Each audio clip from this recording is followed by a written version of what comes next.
Hi friends, welcome back to my channel. ಯಾರೆಲ್ಲ ಹೊಸದಾಗಿ ನನ್ನ ವಿಡಿಯೋ ನೋಡ್ತಾ ಇದ್ದೀರಾ ಸಬ್ಸ್ಕ್ರೈಬ್ ಮಾಡ್ಕೊಂಡು ನೋಡಿ. ಹಾಗೆ ಈ ವಿಡಿಯೋನ ಸ್ಕಿಪ್ ಮಾಡಿದೆ ಕೊನೆ ತನಕ ನೋಡಿ. ನಾನಿವತ್ತು ನಿಮಗೆ ನಾಟಿ ಕೋಳಿ ಸಾಂಬಾರು ಹೇಗೆ ಮಾಡೋದು ಅಂತ ತೋರಿಸ್ಕೊಡ್ತಾ ಇದ್ದೀನಿ ಫ್ರೆಂಡ್ಸ್. ಇದು ಫಾರಮ್ ಅಲ್ಲ, ನಾಟಿ ಕೋಳಿ. ಇದು ನಿಮಗೆ ಊರ ಕಡೆ ಸಿಗುತ್ತೆ, ಹಾಗೆ ಸಿಟಿಲೂ ಕೂಡ ಒಂದೊಂದು ಸಲ ಅಂಗಡೀಲಿ ತರಿಸ್ತಾರೆ. ತುಂಬ ಚೆನ್ನಾಗಿರುತ್ತೆ, ಹೆಲ್ತಿಗೂ ಕೂಡ ತುಂಬ ಒಳ್ಳೆಯದು. ನಾನಿದನ್ನು ಚೆನ್ನಾಗಿ ನೀರು ಹಾಕಿ ಕ್ಲೀನಾಗಿ ತೊಳೆದು ವಾಶ್ ಮಾಡಿ ಇಟ್ಕೊಂಡಿದ್ದೀನಿ. ಇದನ್ನು ಯಾವ ರೀತಿ ಸಾಂಬಾರು ಮಾಡೋದು ಅಂತ ತೋರಿಸ್ತೀನಿ. ಈ ಫಾರಮ್ ಚಿಕನಲ್ಲಿ ಮಾಡೋದು ಬೇರೆ ಥರ ಆಗುತ್ತೆ. ನಾಟಿ ಕೋಳಿ ಸಾಂಬಾರು ತುಂಬ ರುಚಿಯಾಗಿ ಟೇಸ್ಟಾಗಿ ಒಳ್ಳೆಯ ಒಂದು ಮಾಡಿದರೆ ಅದ್ರದ್ದು ಒಂದು ಸ್ಮೆಲ್ಲಿಗೆ ತಿನ್ನಬೇಕು ಅನಿಸುತ್ತೆ ನಿಮಗೆ. ಆ ಥರ ಒಂದು ಸ್ಟೈಲಲ್ಲಿ ನಿಮಗೆ ಹೇಗೆ ಸಾಂಬಾರು ಮಾಡೋದು ಅಂತ ನಾನು ಈ ವಿಡಿಯೋದಲ್ಲಿ ತಿಳಿಸ್ಕೊಡ್ತಾ ಇದ್ದೀನಿ. ಹಾಗಿದ್ರೆ ತಡ ಮಾಡೋದು ಬೇಡ, ಬನ್ನಿ ವಿಡಿಯೋ ಸ್ಟಾರ್ಟ್ ಮಾಡೋಣ. ನಾಟಿ ಕೋಳಿ ಸಾಂಬಾರು ಹೇಗೆ ಮಾಡೋದು ಅಂತ ನೋಡೋಣ.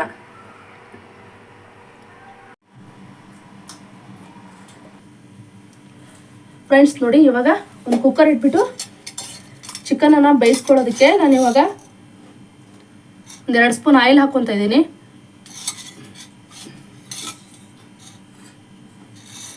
ಯಾಕೆಂದರೆ ಇದು ನಾಟಿ ಕೋಳಿ ಆಗಿರೋದ್ರಿಂದ ಬೇಗ ಬೇಯೋದಿಲ್ಲ. ಹಾಗಾಗಿ ಕುಕ್ಕರಲ್ಲಿ ಒಂದು 4ರಿಂದ 5 ವಿಷಲು ಕೂಗಿಸ್ಬೇಕಾಗುತ್ತೆ.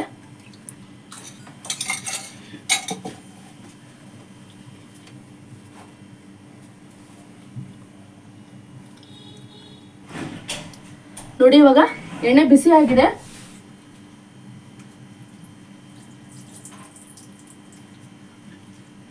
ನಾನು ಚಿಕನ್ನು ವಾಶ್ ಮಾಡಿ ಇಟ್ಕೊಂಡಿದ್ನಲ್ವ, ಇವಾಗ ಕುಕ್ಕರಿಗೆ ಹಾಕೊಳ್ಳೋಣ.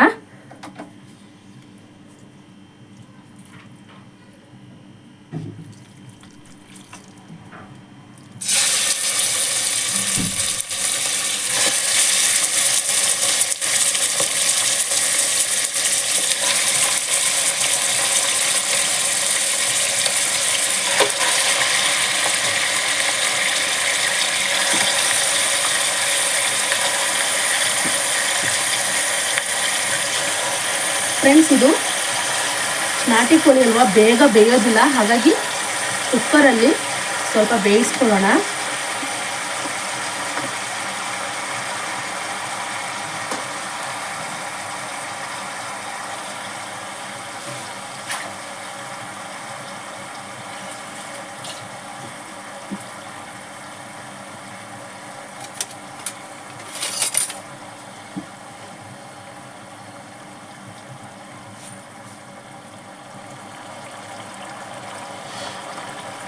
ಇವಾಗ ಚೆನ್ನಾಗಿ ಮಿಕ್ಸ್ ಮಾಡ್ಕೊಳ್ಳೋಣ.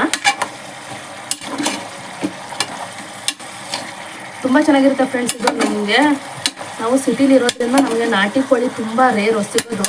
ಯಾವಾಗಾದರೂ ಒಂದೊಂದ್ಸಲ ತರಿಸ್ತಾರೆ. ಇವಾಗೆಲ್ಲ ಫಾರಮ್ ಚಿಕನ್ನೇ ಕೋಳಿನೇ ಸಿಗೋದು. ಊರಲ್ಲಂದರೆ ಮನೆಯಲ್ಲೆಲ್ಲ ಬೆಳೆ ಇರುತ್ತೆ, ಊರ ಕಡೆ ಸಿಗುತ್ತೆ ನಾಟಿ ಕೋಳಿಗಳೆಲ್ಲ. ನಮಗೆ ಸಿಟಿಲಿ ಸಿಗೋದು ತುಂಬ ಕಷ್ಟ. ಯಾವಾಗಾದರೂ ಒಂದೊಂದ್ಸಲ ಸಿಕ್ಕಾಗ ನಾವು ತೊಗೊಂಬರ್ತೀವಿ. ಬಟ್ ಇದರದ್ದು ಟೇಸ್ಟು ಮಾತ್ರ ಅಲ್ಟಿಮೇಟು, ತುಂಬ ಸಖತ್ತಾಗಿರುತ್ತೆ, ತುಂಬ ಟೇಸ್ಟಿಯಾಗಿ ಕೂಡ ಇರುತ್ತೆ.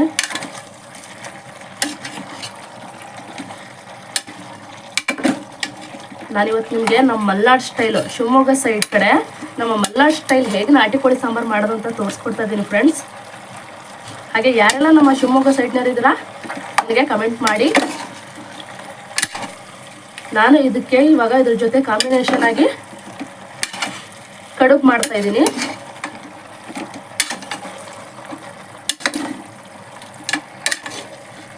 ಯಾರೆಲ್ಲ ಹೀಗೆ ನಮ್ಮ ಕಡೆ ಸ್ಟೈಲ್ ಥರ ನಾನ್ ವೆಜ್ ಜೊತೆ ಕಡುಬು ಮಾಡ್ತೀರಾ ಕಮೆಂಟ್ ಮಾಡಿ. ನೋಡಿ, ಇವಾಗ ಚೆನ್ನಾಗಿ ಮಿಕ್ಸ್ ಮಾಡಿದ್ದೀನಿ.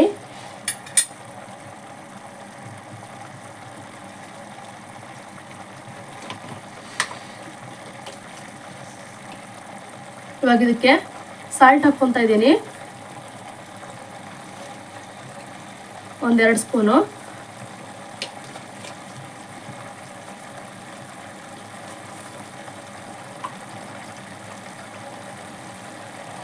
ಹಾಗೆ 1 ಸ್ಪೂನ್ ಅಷ್ಟು ಅರಿಶಿಣ ಪುಡಿ ಹಾಕ್ಕೊತಾ ಇದ್ದೀನಿ.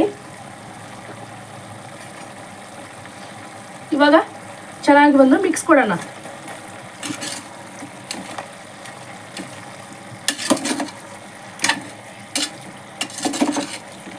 ನಾವು ಊರಿಗೆ ಹೋದರೆ ಸಾಕು ಫ್ರೆಂಡ್ಸ್, ನಮ್ಮಮ್ಮ ಊರಲ್ಲಿ ನಾಟಿ ಕೋಳಿ ಸಾಂಬಾರು, ಕಡುಬು ಈ ಥರ ಎಲ್ಲ ಮಾಡಿಕೊಡ್ತಾರೆ.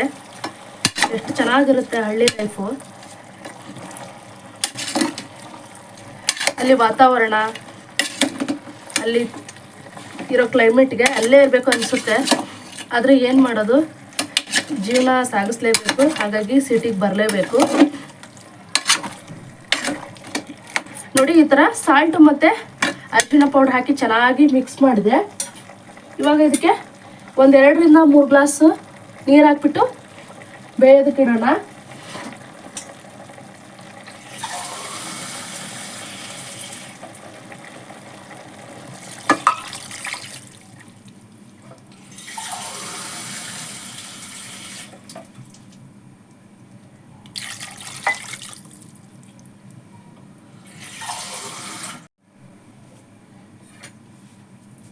ನೀರು ಹಾಕಿದ್ಮೇಲೆ ಒಂದ್ಸಲ ಚೆನ್ನಾಗಿ ಮಿಕ್ಸ್ ಮಾಡಿ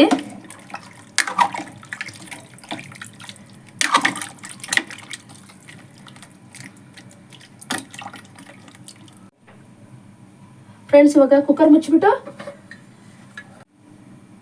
ಒಂದು 3 ರಿಂದ 4 ವಿಷಲ್ ಕೂಗಿಸ್ಕೊಳ್ಳೋಣ.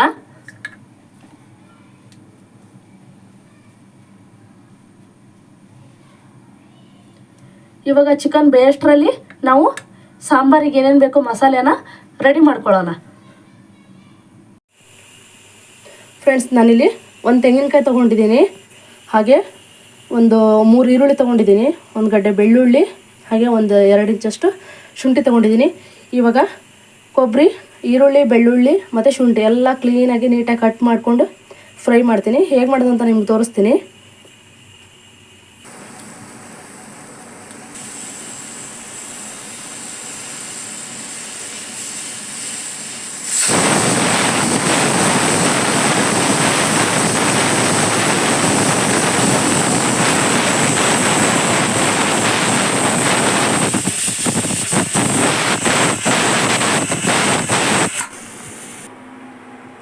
ಫ್ರೆಂಡ್ಸ್ ನೋಡಿ, ನಾನು ಕೊಬ್ಬರಿ, ಈರುಳ್ಳಿ, ಬೆಳ್ಳುಳ್ಳಿ, ಶುಂಠಿ ಎಲ್ಲ ಕ್ಲೀನ್ ಮಾಡಿ ಇಟ್ಕೊಂಡಿದ್ದೀನಿ.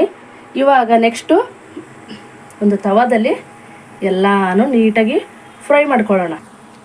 ಮೊದಲಿಗೆ ಕೊಬ್ಬರಿ ಹಾಕ್ಕೊಳ್ಳೋಣ.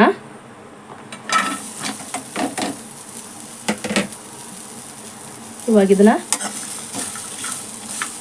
ಒಂದು 10 ನಿಮಿಷ ಚೆನ್ನಾಗಿ ಫ್ರೈ ಮಾಡ್ಕೊಳ್ಳೋಣ, ಸ್ವಲ್ಪ ಕಲರ್ ಚೇಂಜ್ ಆಗೋವರೆಗೂ. ಫ್ರೆಂಡ್ಸ್, ಇದು ಏನಕ್ಕೆ ಅಂದರೆ ನೀವು ಆಯಿಲ್ ಹಾಕಬಾರ್ದು, ಹಾಗೆ ಡ್ರೈ ಫ್ರೈ ಮಾಡ್ಕೋಬೇಕು. ಯಾಕೆ ಅಂದರೆ ಎಷ್ಟು ಚೆನ್ನಾಗಿದು ಸಾಂಬಾರು ಮಾಡಿದಾಗ ಘಮ ಬರುತ್ತೆ ಅಂದರೆ ನಿಮಗೆ. ಕೆಲವೊಬ್ಬರೆಲ್ಲ ನೋಡಿದ್ದೀನಿ, ಎಲ್ಲರೂ ಹಸಿ ಮಸಾಲೆ ಹಾಕಿಬಿಟ್ಟು ಸಾಂಬಾರು ಮಾಡ್ತಾರೆ. ಆ ಥರ ನೀವು ಮಾಡೋಕ್ಕೆ ಹೋಗಬೇಡಿ. ಯಾಕೆಂದರೆ ಈ ಥರ ಮಸಾಲೆಯನ್ನು ನೀವು ಡ್ರೈ ಫ್ರೈ ಮಾಡಿಕೊಂಡು ಮಸಾಲೆ ರುಬ್ಬಿ ಸಾಂಬಾರು ಮಾಡೋದ್ರಿಂದ ತುಂಬ ಸಖತ್ ಟೇಸ್ಟಿಯಾಗಿರುತ್ತೆ. ನೀವು ಈ ಥರ ಟೇಸ್ಟಿಯಾಗಿರೋ ಸಾಂಬಾರು ನೀವು ಯಾವತ್ತೂ ತಿಂದಿರೋಕ್ಕೆ ಸಾಧ್ಯನೇ ಇಲ್ಲ. ಆಲ್ಮೋಸ್ಟ್ ನಾನು ತುಂಬ ಜನ ನೋಡಿದ್ದೀನಿ ಹಸಿ ಮಸಾಲೆ ಹಾಕಿಬಿಟ್ಟೆ ಸಾಂಬಾರು ಮಾಡ್ತಾರೆ. ಆ ಥರ ಮಾಡಬೇಡಿ. ಈ ಥರ ಒಂದು ಸಲ ಈರುಳ್ಳಿ, ಬೆಳ್ಳುಳ್ಳಿ, ಕೊಬ್ಬರಿ ಈ 3 ಆಯಿಲ್ ಹಾಕಬೇಡಿ, ಹಾಗೆ ಡ್ರೈ ಫ್ರೈ ಮಾಡ್ಕೊಂಡ್ಬಿಟ್ಟು ಸಾಂಬಾರು ಮಾಡಿ. ಅದ್ರ ಘಮ, ಅದ್ರ ವಾಸನೆ ನಿಮಗೆ ಗೊತ್ತಾಗುತ್ತೆ. ಆಮೇಲೆ ನೀವೇ ಹೌದು ಇವ್ರು ಹೇಳಿದ್ದು ಕರೆಕ್ಟ್ ಅಂತ ಅಂತೀರಾ. ಅಷ್ಟು ಚೆನ್ನಾಗಿ ಸ್ಮೆಲ್ ಬರುತ್ತೆ.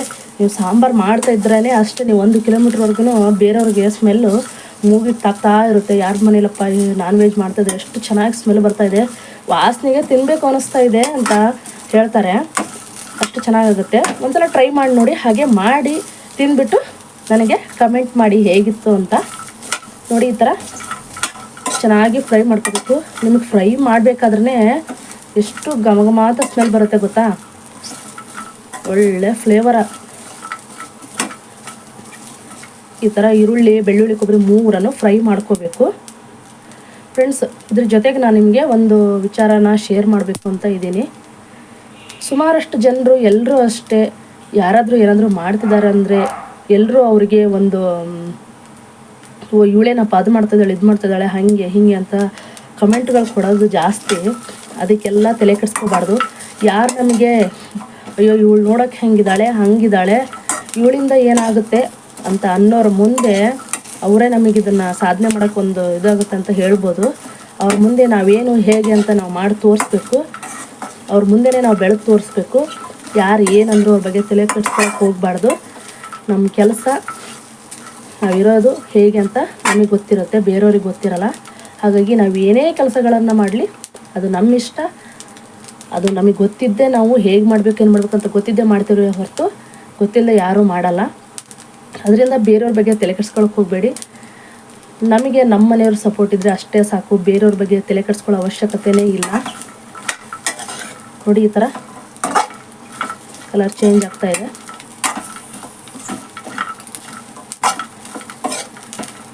ನಮಗೀಗ ನೆಗೆಟಿವ್ ಆಗಿ ಹೇಳೋರು ಅವರೇ ಒಂದು ಸ್ಫೂರ್ತಿ ಅಂತಲೇ ಹೇಳ್ಬೋದು ನಮ್ಮ ಕೆಲಸಗಳಿಗೆ. ಯಾಕೆಂದರೆ ಇವ್ರು ಹಿಂಗೆ ಅಂದಿದ್ದಾರಲ್ಲ, ಆಯಿತು ನಾವೇನು ಅಂತ ತೋರಿಸೋಣ, ನಾವೇನು ಅಂತ ಮಾಡೋಣ ಅಂತಂದು ಅವರಿಂದನೇ ನಮಗೊಂದು ದೊಡ್ಡ ಸ್ಫೂರ್ತಿ ಬಂದ್ಬಿಡುತ್ತೆ. ಹಾಗಾಗಿ ಯಾರು ಏನೇ ಅಂದರೂ ತಲೆ ಕೆಡ್ಸ್ಕೊಳಕ್ಕೆ ಹೋಗಬೇಡಿ. ನಿಮ್ಮ ಕೆಲಸ ನಿಮ್ಮ ಇಷ್ಟ, ನೀವು ಹೇಗಿರ್ತೀರೋ ನಿಮ್ಮ ಮನೆಯವ್ರ ಸಪೋರ್ಟ್ ಇರುತ್ತೆ. ಎಲ್ರಿಗೂ ಅಷ್ಟೇ ಅವ್ರವ್ರ ಮನೆಯವ್ರ ಸಪೋರ್ಟ್ ಇದ್ದಾಗಲೇ ಅವರು ಏನು ಮಾಡಬೇಕು ಹೇಗೆ ಮಾಡಬೇಕು ಅಂತ ಗೊತ್ತಿರುತ್ತೆ ಹೊರತು ಬೇರೆಯವರಿಂದ ಏನೋ ಕೇಳಿ ಹೇಳಿ ತಿಳ್ಕೊಳ್ಳೋ ಅವಶ್ಯಕತೆ ಇರಲ್ಲ. ಹಾಗಾಗಿ ಯಾರು ಏನೇ ಮಾಡಿದರೂ ಬೇರೆಯವ್ರ ಬಗ್ಗೆ ತಲೆ ಕೆಡ್ಸ್ಕೊಳಕ್ಕೆ ಹೋಗಬೇಡಿ. ಅವ್ರಿಷ್ಟ, ಅವ್ರ ಮನೆಯವ್ರ ಸಪೋರ್ಟ್ ಅವ್ರ ಜೊತೆಗೆ ಯಾವಾಗಲೂ ಇದ್ದೇ ಇರುತ್ತೆ. ನೋಡಿ ಇವಾಗ ಇದು ಫ್ರೈ ಆಯಿತು, ಸಾಕು. ಕಾಣಿಸ್ತಾ ಇದೆಯಾ ನೋಡಿ, ಈ ಥರ ಕೊಬ್ಬರಿ ಮೇಲೆ ಸ್ವಲ್ಪ ಈ ಥರ ಚೇಂಜ್ ಆಗುತ್ತೆ ಇದು ಫ್ರೈ ಮಾಡುವಾಗ. ಇವಾಗ ಇದನ್ನು ಒಂದು ಪ್ಲೇಟಿಗೆ ಹಾಕ್ಕೊಂಡ್ಬಿಡೋಣ.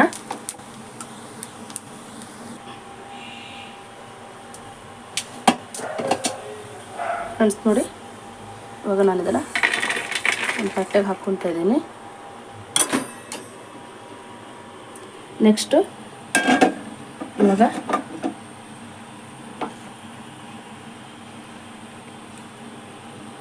ಈರುಳ್ಳಿ ಮತ್ತು ಬೆಳ್ಳುಳ್ಳಿ ಎರಡನ್ನೂ ಜೊತೆಗೆ ಹಾಕ್ಕೊಳ್ಳೋಣ.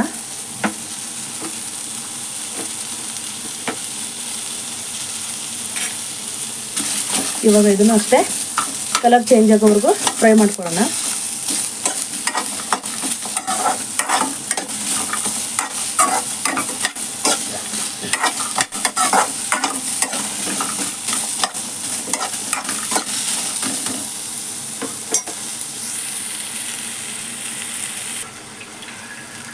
ನೋಡಿ ಈ ಥರ ಕಲರ್ ಚೇಂಜ್ ಆಗೋವರೆಗೂ ಫ್ರೈ ಮಾಡ್ಕೋಬೇಕು. ನೆಕ್ಸ್ಟ್ ಇದನ್ನು ಕೂಡ ಒಂದು ಪ್ಲೇಟಿಗೆ ಹಾಕ್ಕೊಳ್ತಾ ಇದ್ದೀನಿ.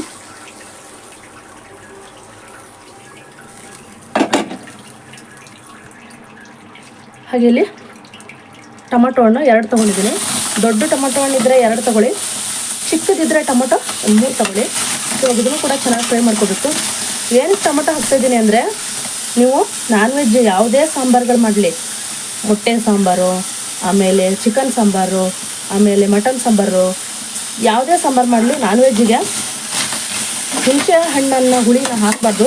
ಯಾಕೆಂದರೆ ಸಾಂಬಾರು ಕೆಟ್ಟೋಗ್ಬಿಡುತ್ತೆ, ಟೇಸ್ಟು ಕೆಟ್ಟೋಗ್ಬಿಡುತ್ತೆ. ಹಾಗಾಗಿ ನೀವು ಆದಷ್ಟು ಮೊಟ್ಟೆ ಸಾಂಬಾರು, ಚಿಕನ್ ಸಾಂಬಾರು, ಹಾಗೆ ಮಟನ್ ಸಾಂಬಾರಿಗೆ ಈ ನಾಟಿ ಟೊಮೊಟೊನೇ ಹಾಕಿ. ಇದೇ ತುಂಬ ಹುಳಿ ಇರುತ್ತೆ, ತುಂಬ ಟೇಸ್ಟಿಯಾಗೂ ಕೂಡ ಆಗುತ್ತೆ. ನೀವು ಒಂದು 8 ದಿನ ಇಟ್ಟರು ಸಾಂಬಾರು ಸೇಮ್ ಅದೇ ಫ್ಲೇವರ್ ಅದೇ ಘಮ ಇರುತ್ತೆ ಹೊರತು ಚೇಂಜ್ ಆಗೋಲ್ಲ.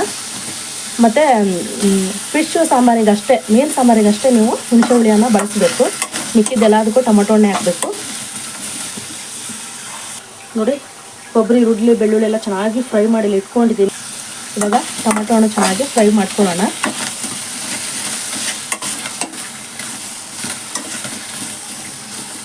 ತುಂಬ ಚೆನ್ನಾಗಿರುತ್ತೆ ಇದು. ನಮ್ಮ ಅಜ್ಜಿ, ನಮ್ಮ ಅಮ್ಮ ಎಲ್ಲರೂ ಮಾಡ್ಕೊಂಡು ಬಂದಿರೋದು ರೆಸಿಪಿ ಅಂತಲೇ ಹೇಳ್ಬೋದು.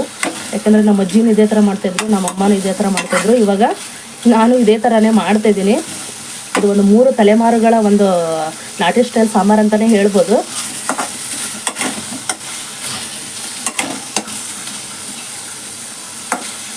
ನನಗೆ ನಮ್ಮ ಅಜ್ಜಿ ಕೈ ರುಚಿ ಅಂದರೆ ತುಂಬ ಇಷ್ಟ. ಬಟ್ ಇವಾಗ ನಮ್ಮ ಅಜ್ಜಿ ಇಲ್ಲ, ಆದರೆ ನಮ್ಮ ಅಜ್ಜಿ ಇದೇ ಥರ ಮಾಡೋರು ಸಾಂಬಾರನ್ನ. ನಮ್ಮನ್ನು ಬಿಟ್ಟು ಊಟ ಮಾಡ್ತಾ ಇರಲಿಲ್ಲ ನಮ್ಮ ಅಜ್ಜಿ. ನಮ್ಮ ಮನೇಲಿ ನಮ್ಮ ಅಜ್ಜಿ ತಾತ ಏನೇ ಮಾಡಿದ್ರು ಅಷ್ಟೇ ನಮ್ಮನ್ನ ಎದುರುಗಡೆ ಕೂತ್ಕೊಂಡ್ಬಿಟ್ಟು ನಮ್ಗೆ ತಿನ್ನಿಸ್ತಾ ಅವರು ತಿಂತಾಯಿದ್ರು. ಇವಾಗಿನ ಮಕ್ಕಳಿಗೆಲ್ಲ ಪಾಪ ಒಬ್ಬೊಬ್ರಿಗೆ ಅಜ್ಜಿ ತಾತ ಇರ್ತಾರೆ, ಒಬ್ರಿಗೆ ಇರಲ್ಲ. ನಾವೆಲ್ಲ ದೊಡ್ಡವರಾಗೋ ತನಕ ನಮ್ಮ ಅಜ್ಜಿ ತಾತ ಅವ್ರ ಜೊತೆನೇ ಇದ್ವಿ, ನಾವು ಅವ್ರ ಜೊತೆನೇ ಮಲ್ಕೊತಾ ಇದ್ವಿ. ನಮಗೆಲ್ಲ ಹಳೆಯ ಕಾಲದಲ್ಲಿ ಆಗಿರುವಂಥ ಘಟನೆಗಳು ಹೇಳೋರು, ಕತೆಗಳನ್ನು ಹೇಳೋರು. ಆಮೇಲೆ ಅವ್ರು ಚಿಕ್ಕವರಿದ್ದಾಗೆಲ್ಲ ಎಷ್ಟು ಕಷ್ಟ ಇತ್ತು, ಎಷ್ಟು ಬಡತನ ಇತ್ತು, ನಾವೆಲ್ಲ ಹೆಂಗೆ ಬದುಕಿದ್ವಿ ಅಂತ ಎಲ್ಲ ನಮ್ಮ ಅಜ್ಜಿ ನಮಗೆಲ್ಲ ಹೇಳ್ತಾಯಿದ್ರು. ಒಂದೊಂದ್ಸಲ ಅವರು ಹೇಳಿರೋದನ್ನು ಕೇಳಿಸ್ಕೊಂಡ್ರೆ, ಮಾತುಗಳು ಇವಾಗ ನೆನಪು ಮಾಡಿಕೊಂಡ್ರೆ, ಅಪ್ಪ ನಾವು ಇವಾಗ ಎಷ್ಟು ಸುಖದಿಂದ ಅದೀವಿ, ಅದಕ್ಕಿಂತ ಸುಖವಾಗಿ ನಮ್ಮ ಮಕ್ಕಳು ಇನ್ನೂ ಇದ್ದಾರೆ ಅಂತ ಹೇಳ್ಬೋದು. ಯಾಕೆಂದರೆ ಅವಾಗೆಲ್ಲ ನಮ್ಮ ಅಜ್ಜಿ ತಾತ, ನಮ್ಮ ಅಪ್ಪ ಅಮ್ಮ ತುಂಬ ಕಷ್ಟಗಳನ್ನು ಪಟ್ಟಿದ್ದಾರೆ. ಆಗಿನ ಕಾಲದಲ್ಲಿ ಎಲ್ಲದಕ್ಕೂ ಒಂದು ನೀರಾಗಿರ್ಬೋದು, ಒಂದು ಮನೆಯ ಗೃಹ ಬಳಕೆ ವಸ್ತುಗಳಾಗಿರ್ಬೋದು, ಮತ್ತು ಆಹಾರ ವಸ್ತುಗಳಾಗಿರ್ಬೋದು, ಹೀಗೆ ಸುಮಾರಷ್ಟು ತುಂಬ ಕಷ್ಟಗಳನ್ನು ಪಟ್ಟಿದ್ದಾರೆ ಹಳೆ ಕಾಲದಲ್ಲಿ.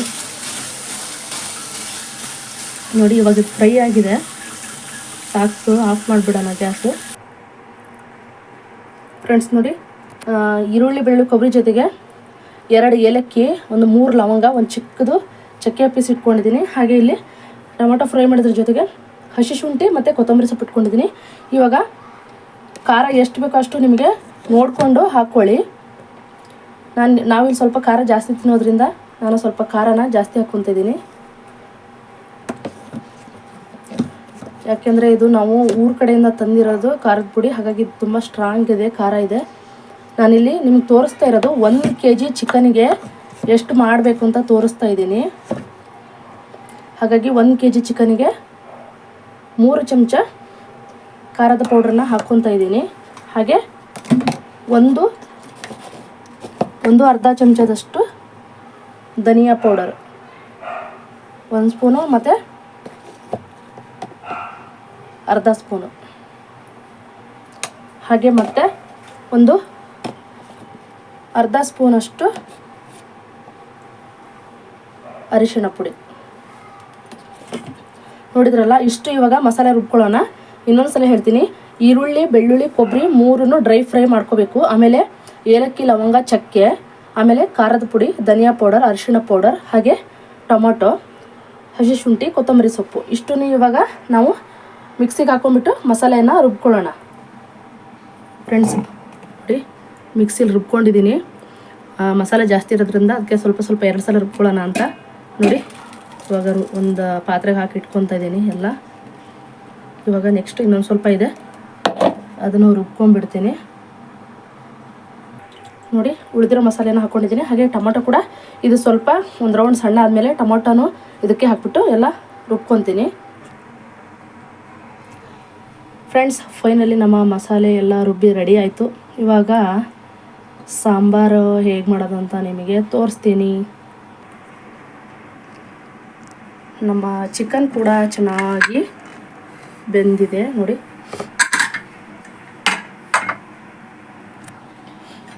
ನಾಟಿ ಕೋಳಿ ಅಲ್ವಾ, ಬೇಗ ಬೇಯಲ್ಲ, ಹಾಗಾಗಿ ಕುಕ್ಕರಲ್ಲಿ ಒಂದು 4 ವಿಷಲ್ ಕೂಗಿಸ್ಕೋಬೇಕಾಗತ್ತೆ. ನೋಡ್ತಿರ್ಬೋದು ನೀವು ಎಷ್ಟು ಚೆನ್ನಾಗಿ ಬೆಂದಿದೆ ಅಂತ.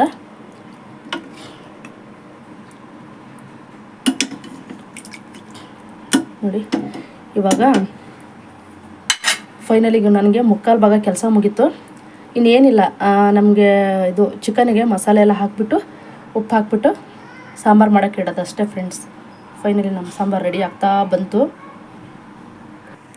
ಫ್ರೆಂಡ್ಸ್ ನೋಡಿ, ಇವಾಗ ನಾನು ಪಾತ್ರೆಯಲ್ಲಿ ಸಾಂಬಾರು ಮಾಡಬೇಕು. ಹಾಗಾಗಿ ಕುಕ್ಕರಿಂದ ತೆಗೆದುಬಿಟ್ಟು ಈ ಒಂದು ದೊಡ್ಡದಾಗಿರೋ ಪಾತ್ರೆಗೆ ಚಿಕನನ್ನು ಬೇಯಿಸ್ಕೊಂಡಿದ್ನಲ್ವ ನಾಟಿ ಕೋಳಿ, ಅದನ್ನು ಹಾಕ್ಕೊಂಡಿದ್ದೀನಿ. ಇವಾಗ ನೆಕ್ಸ್ಟ್ ಏನು ಮಾಡೋದು ಅಂದರೆ, ಮಸಾಲೆ ಏನು ರುಬ್ಬಿಟ್ಕೊಂಡಿದ್ನಲ್ವ, ಮಸಾಲೆ ಎಲ್ಲ ಇದಕ್ಕೆ ಹಾಕ್ಕೊಳ್ಳೋದು ಅಷ್ಟೇ. ಇವಾಗ ತುಂಬ ನೀರು ಹಾಕಿ ತೆಳ್ಳಗೆ ಮಾಡೋಕ್ಕೆ ಹೋಗಬೇಡಿ, ಸ್ವಲ್ಪ ನೀರು ಹಾಕಿ ನೀವು ಗಟ್ಟಿ ದಪ್ಪ ಸಾಂಬಾರು ಮಾಡ್ಕೊಳ್ಳಿ, ನಿಮಗೆ ಚೆನ್ನಾಗಾಗುತ್ತೆ. ತುಂಬ ತೆಳ್ಳಗೆ ನೀರು ಥರ ಮಾಡ್ಕೊಳಕ್ಕೆ ಹೋಗಬೇಡಿ, ಅದು ಟೇಸ್ಟು ಆಗೋಲ್ಲ, ಚೆನ್ನಾಗೂ ಆಗೋಲ್ಲ. ಆದಷ್ಟು ಗಟ್ಟಿ ಸಾಂಬಾರು ಮಾಡ್ಕೊಳ್ಳಿ.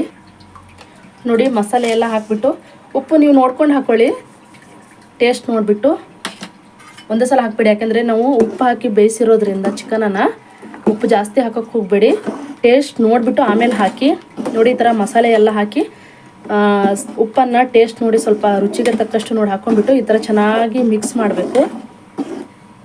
ಈ ಥರ ಚೆನ್ನಾಗಿ ಮಿಕ್ಸ್ ಮಾಡಿಬಿಟ್ಟು ನೋಡಿ ಸಾಂಬಾರು ನಿಮಗೆ ಈ ಥರ ಇರಬೇಕು. ಇವಾಗ ಇದು ಒಂದು 10 ನಿಮಿಷ ಚೆನ್ನಾಗಿ ಕುದಿಸ್ಕೊಳ್ಳಿ, ಅದು ಗಟ್ಟಿ ಆಗ್ತಾ ಬರುತ್ತೆ. ಫ್ರೆಂಡ್ಸ್ ಫೈನಲಿ ನಮ್ಮ ಸಾಂಬಾರು ರೆಡಿ ಆಯಿತು. ಒಂದು 10 ನಿಮಿಷ ಚೆನ್ನಾಗಿ ಕುದಿಸ್ಕೋಬೇಕು. ನನ್ನ ವಿಡಿಯೋನ ಪೂರ್ತಿ ನೋಡಿ, ಹಾಗೆ ನನ್ನ ಹೊಸ ಇನ್ನೂ ರೆಸಿಪಿಗಳಿಗೆ ನನ್ನ ವಿಡಿಯೋನ ಚೆಕ್ ಮಾಡಿ, ಮಂದಾರ ಸಿರಿ ಯೂಟ್ಯೂಬ್ ಚಾನಲ್ ಅಂತ. ಹಾಗೆ ಈ ವಿಡಿಯೋನ ನೀವು ಸ್ಕಿಪ್ ಮಾಡದೆ ಕೊನೆ ತನಕ ನನ್ನ ವೀಡಿಯೋಗಳನ್ನು ನೋಡಿ. ಎಲ್ಲ ವೀಡಿಯೋಗಳು ತುಂಬ ಚೆನ್ನಾಗಿ ಅಡುಗೆ ರೆಸಿಪಿಗಳು ಇದೆ. ನಾನ್ ವೆಜ್ ಆಗಿರ್ಬೋದು, ವೆಜಿಟೇರಿಯನ್, ಸಲಾಡ್ಸ್, ಜ್ಯೂಸ್ಗಳು, ಈ ಥರ ತುಂಬ ರೆಸಿಪಿಗಳನ್ನು ನಾನು ಮಾಡಿ ಹಾಕಿದ್ದೀನಿ. ಹಾಗೆ ನನ್ನ ಚಾನಲ್ ನಿಮಗೆ ಇಷ್ಟ ಆಗಿದ್ದರೆ, ನನ್ನ ವಿಡಿಯೋಗಳು ನಿಮಗೆ ಇಷ್ಟ ಆಗಿದ್ದರೆ ಲೈಕ್ ಮಾಡಿ, ಶೇರ್ ಮಾಡಿ, ಹಾಗೆ ಕಮೆಂಟ್ ಮಾಡಿ, ಹಾಗೆ ಒಂದು ಸಬ್ಸ್ಕ್ರೈಬ್ ಕೂಡ ಮಾಡಿಬಿಡಿ. ಸಬ್ಸ್ಕ್ರೈಬ್ ಮಾಡೋದು ಮಾತ್ರ ಮರಿಬೇಡಿ. Thank you friends.